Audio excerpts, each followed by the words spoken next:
அஸ்ஸலாமு அலைக்கும் வரமத்துல்லாஹி வபரகாத்துஹு. இன்றைக்கி நம்ம இந்த வீடியோவில் பார்க்க போகிறது உமர் அலி அவர்களின் வாழ்வில் நடந்த சிறு நிகழ்வு. நம்முடைய இஸ்லாத்தின் துவக்க காலம். மக்கா நகரத்தில் முஸ்லிம்கள் அடக்குமுறைக்குள் வாழ்ந்த காலம். அந்த சமயத்தில் ஒருவன் இருந்தான். அவன் உயரமாக, வலிமையாக, வீரமாக, கோபத்துடன் இருந்தான். மக்காவின் முன்னணி வீரன். அவனது பெயர்தான் உமர் இப்னுல் கத்தாஃப். அவர் ஆரம்பத்தில் இஸ்லாத்துக்கு கடுமையான எதிரி. நபி ஸல்லல்லாஹு அலைஹி வஸல்லம் அவர்களை மற்றும் அவரை பின்பற்றுபவர்களை அடித்து துன்புறுத்துவார். ஒரு நாள் அவர் சொன்னார், இன்றைக்கு முஹம்மது ஸல்லல்லாஹு அலைஹி வஸல்லம் அவர்களை கொன்றே தீருவேன் என்று கையில் வாள் எடுத்துக்கொண்டு கிளம்பினார். அவர் மனதில் கோபம். முழு நகரமும் அதிர்ந்தன.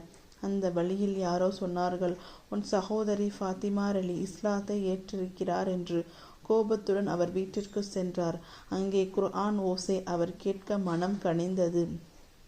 துவாஹா சூராவின் வசனங்கள் அவரை வேறு உலகத்துக்கே அழைத்தன. அந்த சப்தம், அந்த வார்த்தைகள் அவரை முழுமையாக மாற்றின. இனிமேல் நான் அல்லாவின் வழியில் நடப்பேன் என்று மனம் மாறியது. அப்படியே போய் நபி ஸல்லல்லாஹு அலைஹி வஸல்லம் அவர்களை சந்தித்து இஸ்லாத்தை ஏற்றார். இஸ்லாத்தில் சேர்ந்த பிறகு முஸ்லிம்கள் மறைந்து தொழுகை செய்ய வேண்டிய நிலை முடிந்தது. உமர் அலி திறந்த வெளியில் தொழுகை செய்தார்.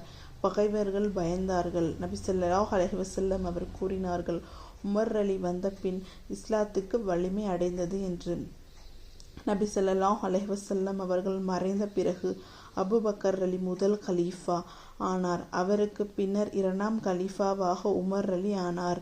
உமர் அலி ஒரு வீரன், ஒரு தீர்க்க பார்வை கொண்ட தலைவன், ஒரு நீதி நிலையம், ஏழைகளுக்கு சமைத்து கொடுத்த அதிசய மனிதன்.